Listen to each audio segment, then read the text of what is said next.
मेरे दोस्तों, मैं हैदराबाद से डॉक्टर कर्नल ब्रह्मजीत सिंह। मैं एक मेडिकल ऑन्कोलॉजिस्ट, हेमाटो ऑन्कोलॉजिस्ट और पैलिएटिव केयर स्पेशलिस्ट हूं। यानी कि मैं एक कैंसर विशेषज्ञ हूं जो हर प्रकार के कैंसर का उपचार, कीमोथेरेपी और नवीनतम उपचार प्रणाली टारगेटेड थेरेपी और इम्यूनोथेरेपी से करता हूं। क्या आप कैंसर से बचना चाहते हैं? कैंसर क्यों और कैसे होता है और उससे कैसे बच सकते हैं जानना चाहते हैं?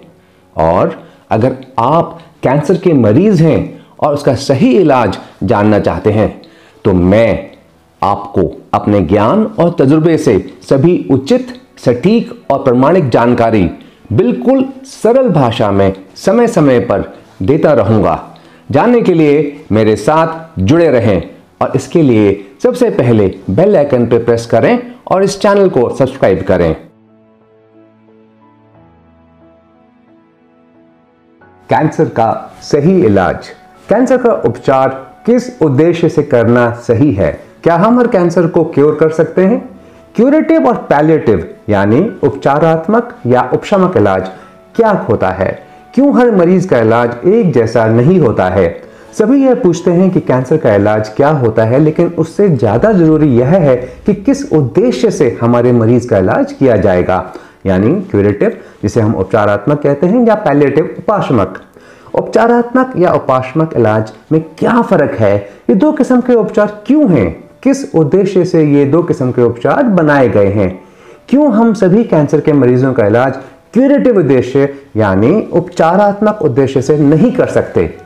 जब भी हम कैंसर का उपचार करते हैं तो हमें अपना ऑब्जेक्टिव ऑफ ट्रीटमेंट यानी उपचार का उद्देश्य सबसे पहले तय करना होता है कि क्या हम क्यूरेटिव यानी उपचारात्मक उद्देश्य से इलाज करेंगे या फिर हम पैलिएटिव इंटेंट यानी उपाशमक उद्देश्य से इलाज करेंगे।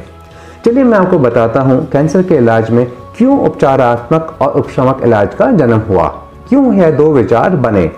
यह तो आप जानते ही हैं कि कैंसर एक किस्म का दीमक है जो हमारे शरीर में पनपता है और धीरे धीरे हमारे पूरे शरीर को खोखला कर देता है।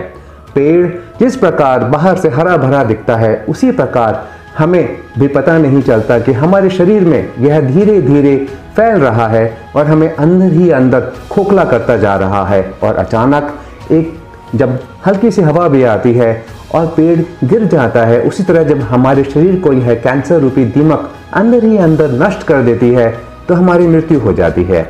यह कैंसर का प्रथम अवस्था से चौथी यानी आखिरी अवस्था का सफर बहुत ही जोखिम और दर्द भरा होता है। इसलिए जब भी मैं अपने कैंसर के मरीज का उपचार करता हूं तो मैं अपना उद्देश्य, इंटेंट ऑफ ट्रीटमेंट सबसे पहले निश्चय करता हूं और निश्चय करने के बाद मरीज और उनके रिश्तेदारों, सगे संबंधी को विस्तार में समझाता हूं कि क्या हम क्यूरेटिव इंटेंट यानी उपचारात्मक इरादे से इलाज करेंगे या फिर हम पैलिएटिव इंटेंट यानी उपशमक इरादे से इलाज करेंगे।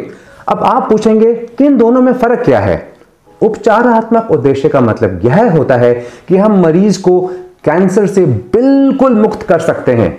इस स्थिति में हम ऑल आउट यानी पूरे जोर और शोर से अग्रेसिव, आक्रामक तरीके से कैंसर का इलाज करते हैं। यह इंटेंसिव यानी घन उपचार होता है क्योंकि हमें शरीर से कैंसर को बिल्कुल निकालना है। इसमें हमें इंटेंसिव थेरेपी यानी अधिक के साथ साथ जो भी दवाइयां उपलब्ध हैं उन सब का उपयोग करते हैं। वो बहुत महंगी भी हो सकती है। पैलिएटिव उद्देश्य यानी उपशमक इलाज जबकि कम इंटेंसिटी का, कम गहन, एक तरीके का आप कह सकते हैं कि क्यूरेटिव अगर हार्ड, सख्त होता है तो पैलिएटिव इलाज नरम होता है। यह तब किया जाता है जब किसी कारणवश हम मरीज को कैंसर मुक्त नहीं कर सकते, लेकिन फिर भी इलाज करना अनिवार्य है क्योंकि हम मरीज की कठिनाइयों को कम कर सकते हैं। जैसे मैंने आपको पहले बताया था कि कैंसर के इलाज के 6 लक्ष्य होते हैं जिन्हें हम पाने की पूरी कोशिश करते हैं। और सबसे जरूरी बात यह है कि उपशमक इलाज में भी हम इनमें से 5 लक्ष्य को पा सकते हैं। यानी पहला लक्ष्य होता है मरीज की क्वालिटी ऑफ लाइफ यानी जीवन की गुणवत्ता को संरक्षित करना और कोशिश करना कि उसे हम और अच्छा कर सकें।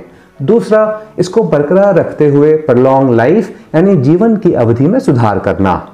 तीसरा, जो भी कैंसर शरीर में है उसे जितना हो सके उसे बढ़ने से रोकना। और जितना कम कर सके उसे कम करना।